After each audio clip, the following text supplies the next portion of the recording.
Hi అండి, నమస్తే. నా పేరు Rajesh. Welcome to middle class birds. Bengali finches గురించి మనం అన్నీ తెలుసు అనుకుంటాం, కానీ 90% అసలు వీటి గురించి మనకి ఏం తెలియదు. వీటిని ఎలా వినియోగించుకోవాలి, అసలు ఏం చేయాలనేది తెలియదు. కానీ మనకు తెలిసిందల్లా ఒకటే, చెప్పారు బెంగాలీ ఫించెస్ పెంచుకోవచ్చు అంటే పెంచుకోవచ్చు అనే, కానీ మిగతా విషయాలు తెలియదు. అసలు బెంగాలీ ఫించెస్ గురించి తెలుసుకోవాలంటే అసలు చాలా ఉంది. ఈ వీడియో మహా అయితే 10 నుంచి 12, 13 నిమిషాల వీడియో కావచ్చు, స్కిప్ చేయక చూడండి. బెంగాలీ ఫించెస్ గురించి మీ మనసులో ఉన్న డౌట్స్ అన్నీ క్లియర్ చేస్తాను ఈ వీడియోలో. లాస్ట్ దాకా చూడండి, స్కిప్ చేయకుండా. మంచి వీడియో ఇది. బెంగాలీ ఫించెస్ని అసలు ఎలా ఐడెంటిఫికేషన్ చేయాలి, బెంగాలీ ఫించెస్ని ఏ ఏజ్లో బ్రీడింగ్ చేయాలి, బెంగాలీ ఫించెస్ని ఫాస్టరింగ్కి ఏ టైంలో మనం పెట్టాలి, బెంగాలీ ఫించెస్ని ఏ ఫించెస్తో కలిపి బ్రీడింగ్ చేయించుకోవచ్చు, ఏ ఎక్సోటిక్ ఫించెస్ ఉంటే మనం కంపల్సరీగా బెంగాలీ ఫించెస్ అని పెట్టుకోవాలి అన్నవన్నీ ఈ ఒక్క వీడియోలో క్రియేట్ చేస్తాను. లాస్ట్ దాకా చూడండి ఈ వీడియో అనేది. అసలు బెంగాలీ ఫించెస్లో మేలు ఫిమేల్ ఐడెంటిఫికేషన్ అనేది పెద్ద పెద్ద బ్రీడర్లు కూడా కన్ఫ్యూజ్ అవుతూ ఉంటారు. దీనికి మెయిన్గా రెండు ట్రిక్స్ ఉన్నాయి. ఆ 2 ట్రిక్స్ని ఫాలో అయితే మనం ఈజీగా తెలుసుకోవచ్చు మేల్ ఏదో ఫిమేల్ ఏదో. లేదు అనుకుంటే పెద్ద పెద్దవాళ్ళు కూడా ఏం చేస్తారంటే డైరెక్ట్గా ఎందుకు ఇదంతా రిస్క్ అని డిఎన్ఏ చేపిస్తారు.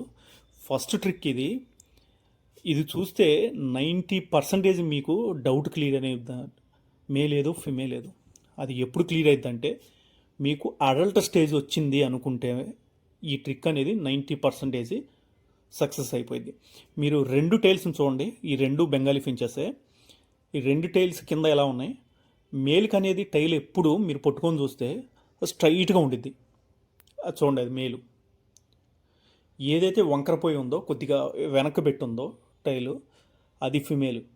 ఇట్లా చూసుకుంటే 90% అనేది మీకు డౌట్ క్లియర్ అయిపోయింది, మేల్ ఏదో ఫిమేల్ ఏదో. కొంతమంది వీటి ముక్కును బట్టి కూడా చెప్తారు మేల్ ఏదో ఫిమేల్ ఏదో. మేల్కి అనేది ముక్కు కొద్దిగా పొడుగ్గా ఉండిద్ది, కొద్దిగా బండగా ఉండిద్ది.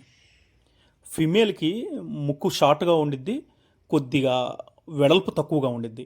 ఈ పద్ధతి చెప్తారు, కానీ ఈ పద్ధతి 40 నుంచి 50% మాత్రమే సక్సెస్. అందుకే పెద్ద పెద్ద వాళ్ళు దీన్ని అసలు ఎంచుకోరు ఈ ట్రిక్ని.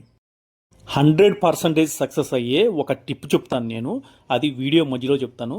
అందుకే నేను ఈ వీడియోని స్కిప్ చేయకుండా లాస్ట్ దాకా చూడండి. ఒక్కసారి ఆ క్లిప్ చూస్తే మీకే అర్థమైపోయింది మేల్ ఏదో ఫిమేల్ ఏదో ఐడెంటిఫికేషన్ చేయడం ఎంత ఈజీ అనేది.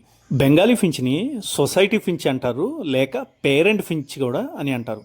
ఎందుకంటే ఫించెస్లో దీనికంటే చిక్స్ని పెంచి పోషించే ఫించ్ అనేది ఇంకోటి లేదు. బెంగాలీ ఫించి కరెక్ట్ ఏజ్ బ్రీడింగ్కి వచ్చేదలికి 8 మంత్స్ తర్వాతే వీటిని బ్రీడింగ్ పెట్టాలి. 8 మంత్స్ తర్వాత ఎప్పుడైతే మీరు బ్రీడింగ్ పెట్టారో 100% ఇది బ్రీడింగ్ చేసి ఇచ్చింది మీకు. ఎప్పుడైతే తక్కువ వయసులో పెట్టారో వీటి లైఫ్ టైము తగ్గిపోయిద్ది, ఎగ్స్ పెట్టే క్వాంటిటీ కూడా తగ్గిపోయిద్ది. సొసైటీ ఫించెస్తో బ్రీడింగ్ చేయాలి అంటే అట్లీస్ట్ 2 feet కేజ్ అనేది మెయింటైన్ చేయాలి. ఒక్క పేరుకి 2 feet కేజీ మెయింటైన్ ఉండాలి. అదే వీటిని మనం కాలనీ బ్రీడింగ్ కానీ అవేరీ బ్రీడింగ్ కానీ చేయాలంటే సక్సెస్ రేటు చాలా తక్కువగా ఉండిద్ది. ఎందుకు అంటే ఇది ఒకే బ్రీడింగ్ బాక్స్లో 5-6 వెళ్ళి కూర్చొని అవి గుడ్లు పెట్టదు, వేరే పెట్టే వాటిని కూడా చెడగొడతా ఉండిద్ది. వీటిని సొసైటీ ఫించెస్ అనేది, అందుకే ఇవి గుంపులుగా ఉండటానికి ఎక్కువగా ఇష్టపడతా ఉంటాయి. బెంగాలీ ఫించెస్ని ఫాస్టరింగ్ పేర్స్గా ఎప్పుడు వినియోగించుకోవాలి అంటే, అసలు ముందు ఫాస్టరింగ్ ఏంటి అంటే, ఏదైతే ఎక్సోటిక్ ఫించెస్ ఎగ్స్ ఉన్నాయో ఆ ఎగ్స్ని వాటి కింద పొదిగేయకుండా తీసుకొచ్చి బెంగాలీ ఫించెస్ కింద పెట్టడాన్నే ఫాస్టింగ్ అంటాం. ఈ బెంగాలీ ఫించెస్ ఆ ఎగ్స్ని పొదిగి చిక్స్ని తీసి చిక్స్ని బాగా పెంచుతాయి.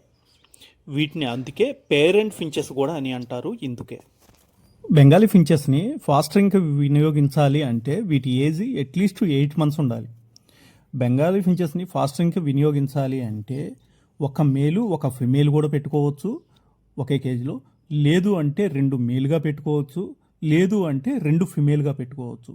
లేదు అంటే ఇంకో మార్గం ఏంటంటే త్రయో, అంటే 2 మేళ్ళు ఒక ఫిమేల్గా పెట్టుకోనైనా సరే మనం ఫాస్టింగ్ చేయించుకోవచ్చు. కానీ ఫాస్టింగ్ ఎప్పుడైతే ఈ పేరుతో చేపించామో వీటిని ఓన్లీ ఫాస్టింగ్ కిందే వాడుకోవాలి. వీటిని మళ్ళీ తీసి ఇండివిజువల్ బ్రీడింగ్కి ఎప్పుడూ వినియోగించకూడదు. ఎందుకంటే ఇండివిజువల్ బ్రీడింగ్ చేయించినప్పుడు ఇవి ఎగ్స్ పెట్టి ఆ ఎగ్స్ను పొదిగినప్పుడు వాటి పిల్లల్ని ఇవి గుర్తుపట్టడం స్టార్ట్ చేస్తాయి, ఇవి నా పిల్లలు అని. వాటి పిల్లల్ని గుర్తుపట్టిన తర్వాత మళ్ళీ మనం ఫాస్టింగ్ పెట్టుకుంటే ఆ పిల్లలకి ఇవి ఫుడ్ పెట్టడం మానేస్తూ ఉంటాయి. అందుకని చెప్పి ఓన్లీ మనం ఫాస్ట్రింగ్కి వినియోగించిన పేర్లని ఫాస్ట్రింగ్ కోసం మాత్రమే వినియోగించాలి. ఏ ఎక్సోటిక్ ఫించెస్ని పెంచుకునే ముందు మనం బెంగాలీ ఫించెస్ని పెంచుకోవాలి అంటే ఫస్ట్ స్థానంలో వచ్చేది గ్లోడియన్ ఫించెస్. గ్లోడియన్ ఫించెస్తో మనం సరైన మంచి బ్రీడింగ్ తీయాలి అంటే మాత్రం బెంగాలీ ఫించెస్ని మనం కన్ఫామ్గా పెంచుకోవాల్సిందే. ఒక్క పేరు గ్లోడియన్ ఫించెస్కి 4 పేర్ల సొసైటీ ఫించెస్ మనం ఫాస్టరింగ్ పెట్టుకోవాలి. అన్ని ఎగ్స్ పెడతాయి గ్లోడియన్ ఫించెస్ అనేది. గ్లోడియన్ ఫించెస్ అన్ని ఎగ్స్ ఎందుకు పెడతాయి అంటే వాటిని హీటుకు తీసుకురావడానికి మనం ఎగ్ ఫుడ్ అనేది ఎక్కువ పెట్టడం వల్ల అవి తొందరగా ఎగ్స్ పెట్టడం, ఎగ్స్ మీద కూర్చోకపోవటం, మళ్ళీ త్వరగా ఎగ్స్ పెట్టడం, ఒకవేళ చిక్స్ తీసినా ఆ చిక్స్ సరిగా ఫుడ్ పెట్టకపోవటం ఇవన్నీ చేస్తూ ఉంటాయి. వీటన్నిటిని బారిన పడకుండా ఉండాలంటే మనం కన్ఫామ్గా బెంగాలీ ఫించెస్ని పెంచుకోవాల్సిందే. బెంగాలీ ఫించెస్ పెంచుకున్నప్పుడు ఈ ఎక్సోటిక్ ఫించెస్ గ్లోడియన్ ఫించెస్ ఒకటి, స్టార్ ఫించెస్, ఓవెల్ ఫించెస్, ఇలా చాలా మాస్క్ ఫించి, ఇలా ఫించెస్ చాలా రకాలు ఉన్నాయి. కట్ థ్రోటెడ్ ఫించ్, ఈ ఫించెస్ అన్ని ఎగ్స్ తీసుకొచ్చి మనం బెంగాలీ ఫించ్ కింద వేసి చిక్స్ని తీసుకోవచ్చు. ఒక్కసారి మనం ఫాస్టరింగ్కి వినియోగించిన బెంగాలీ ఫించెస్ పేరుని వాటి చిక్స్ అన్నీ బయటకు వచ్చిన తర్వాత అట్లీస్ట్ వాటికి 2 months అనేది గ్యాప్ ఇవ్వాలి. లేకపోతే ఈ బెంగాలీ ఫించెస్ అనేవి చాలా స్ట్రెస్కి గురయ్యి అవి ఇంకా ఎగ్స్ మీద కూర్చోవు. బెంగాలీ ఫించెస్ బ్రీడింగ్ చేసేప్పుడు 6 నుంచి 7 ఎగ్స్ పెడతా ఉంటాయి. ఫాస్టింగ్ వేసుకునేప్పుడు కూడా మనం 6 నుంచి 7 ఎగ్స్ వీటి కింద వేసుకోవచ్చు, ఎలాంటి ప్రాబ్లం ఉండదు. కట్ థ్రోటెడ్ ఫించ్ ఎగ్స్ మాత్రం వీటి కింద వేసుకునేప్పుడు 4 కంటే ఎక్కువ వేసుకోకూడదు. ఎందుకంటే నార్మల్ ఎగ్స్తో పోల్చుకుంటే కట్ థ్రోటెడ్ ఫించ్ ఎగ్స్ అనేది కొద్దిగా పెద్దగా ఉంటాయి. మీకు ఇందాక చెప్పాను కదా, మేల్ ఫిమేల్ ఐడెంటిఫికేషన్ 100% కన్ఫామ్ అయ్యేదని. అది ఇప్పుడు ఒక సౌండ్ వినిపిస్తాను, వినండి మీరు.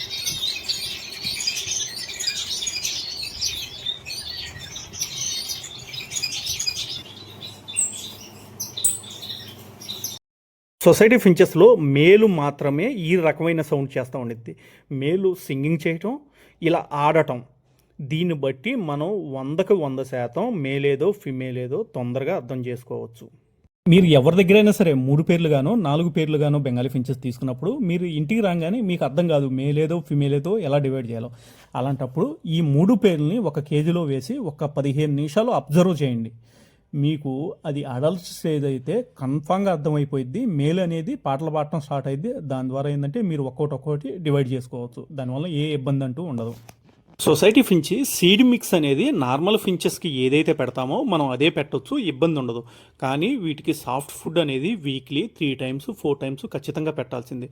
ఇది సీడ్ మిక్స్ కంటే సాఫ్ట్ ఫుడ్ అనేది చాలా ఇష్టంగా తినేది. వీక్లీ 3 times 4 times మాత్రం కన్ఫామ్గా పెట్టాల్సిందే. బెంగాలీ ఫించెస్లో ఎక్కువగా వచ్చే డిసీజ్ ఒకటి లూజ్ మోషన్. ఈ లూజ్ మోషన్స్ అనేది చాలా డేంజర్ ఈ బెంగాలీ ఫించెస్కి. అందుకే వీటి ఫుడ్ విషయంలో కానీ వీటికి పెట్టే సాఫ్ట్ ఫుడ్ విషయంలో కానీ కొద్దిగా జాగ్రత్తగా ఉంటే ఈ లూజ్ మోషన్స్ అనేవి రావు. ఒక్కసారి బెంగాలీ ఫించెస్కి లూజ్ మోషన్ స్టార్ట్ అయినాయి అంటే తగ్గటం చాలా కష్టం, చాలా ట్రీట్మెంట్ ఇవ్వాల్సి వస్తుంది వీటికి. ఈ ఫించెస్లో ఏ 4 రకాలు 5 రకాలో కాదు, వెరైటీస్ అనేవి చాలా ఎక్కువగా ఉన్నాయి. ఇదివరకు 13 నుంచి 14 రకాలుగా చెప్పేవాళ్ళు, కానీ ఇప్పుడు వీటి సంఖ్య అనేది పెరిగిపోయింది. ఎక్కువగా ఇవి ఇండియా, బంగ్లాదేశ్, చైనాలో ఎక్కువగా నివసిస్తూ ఉంటాయి. ఎవరైతే ఎక్సోటిక్ ఫించెస్ ఫార్మింగ్ చేయాలి అనుకుంటున్నారో వాళ్ళందరూ కన్ఫామ్గా 2 years అనేది బెంగాలీ ఫించెస్ మీద వర్క్ చేయాలి. ఎందుకంటే బెంగాలీ ఫించెస్ వాటి గురించి పూర్తిగా తెలియాలి. ఏ ఫుడ్ తింటుంది, ఎట్లా ఫాస్టింగ్ చేస్తుంది, ఎట్లా బ్రీడింగ్ చేస్తుంది, వీటి సిమ్టమ్స్ అన్నీ తెలుసుకున్న తర్వాతే మనం ఎక్సోటిక్ ఫించెస్ జోలికి వెళ్ళాలి. బెంగాలీ ఫించెస్లో మంచి ఆదాయం కూడా ఉంది. ఎవరైతే ఇంటి దగ్గర ఉండి సంపాదించాలి అనుకుంటున్నారో వాళ్ళు 5 పేర్లుగానో 10 పేర్లుగా తీసుకొని, అంటే ఒకే రకమైనవి తీసుకోకుండా ఇందులో ఉన్న 5 రకాలు 10 రకాల మ్యూటేషన్స్ తీసుకొని వాటితో బ్రీడింగ్ చేయండి. ఒక్కో బ్రీడింగ్ పేరు ప్రైస్ కూడా చాలా హైలో ఉండిద్ది. ఒక్కోసారి బాగా ఇన్కమ్ చేయొచ్చు. ఫస్ట్ ఆఫ్ ఆల్ ఎవరైనా స్టూడెంట్లుగా ₹1 సంపాదించాలి అనుకున్న వాళ్ళు 2 పేర్లు కానీ 3 పేర్లుగా తీసుకొని వీటితో ఎర్న్ చేసుకోండి. ఇబ్బంది అంటూ ఉండదు. కానీ చిన్న చిన్న ఇబ్బందులు అయితే ఉన్నాయి. ఆ ఇబ్బందులన్నీ ముందే తెలుసుకొని వీటిలో బ్రీడింగ్లో దిగండి. మన దగ్గర వీటి మీద తక్కువ వర్క్ దొరుకుతుంది, కానీ వేరే రాష్ట్రాలు అయితే తమిళనాడు కానీ కేరళ కానీ బెంగళూరు కానీ నార్త్ సైడ్లు కానీ వీటి మీద మంచి వర్క్ మంచిగా సంపాదించుకుంటున్నారు. వీటి మీద మంచి ఆదాయంగానే ఉంది. మన వాళ్ళు కూడా ఎవరైనా వర్క్ చేయడం మొదలు పెట్టుకుంటే ఎవరి మీద ఆధారపడకుండా ₹1 తీసుకోవచ్చు వీటిలో అయితే. ఇంకా ఎవరికైనా సరే బెంగాలీ ఫించెస్ మీద డౌట్స్ ఉంటే నా వాట్సాప్కి మెసేజ్ చేయండి, రిప్లై ఇస్తాను. ఈ 2 days నుంచి ఎవరికి అంతగా రిప్లై ఇవ్వలేదు, కొద్దిగా బిజీ అవ్వడం వల్ల. అందుకే షార్ట్స్ కూడా ఏం పెట్టలేదు, వేరే ఛానల్లో కూడా ఏం వీడియోస్ పెట్టలేదు. ఇవాళ నుంచి పెట్టడం స్టార్ట్ చేస్తాను. మన దగ్గర ఒక వాట్సాప్ ఛానల్ ఉందండి, మిడిల్ క్లాస్ బర్డ్స్ అనే వాట్సాప్ ఛానల్. దాన్ని ఎందుకు పెట్టానంటే మన దగ్గర కొన్నా కానీ వేరే వాళ్ళ దగ్గర కానీ ఎవరు బర్డ్స్ కొన్నా వాళ్ళకి అమ్ముకోవడం ఎక్కడో తెలియదు. నాకు చెప్తే నేను అందులో వీడియోస్ పోస్ట్ చేస్తూ ఉంటాను, అమ్మి పెడతా ఉంటాను. ఎవరికైనా సరే ఆ గ్రూప్లో కానీ ఛానల్లో కానీ జాయిన్ అవ్వాలంటే లింక్ అనేది నేను డిస్క్రిప్షన్లో ఇస్తాను, జాయిన్ అవ్వచ్చు. థ్యాంక్ యూ అండి. ఏదైనా సరే డౌట్ వస్తే మాత్రం నా వాట్సాప్కి మెసేజ్ చేయండి, రిప్లై అనేది ఇస్తాను నేను.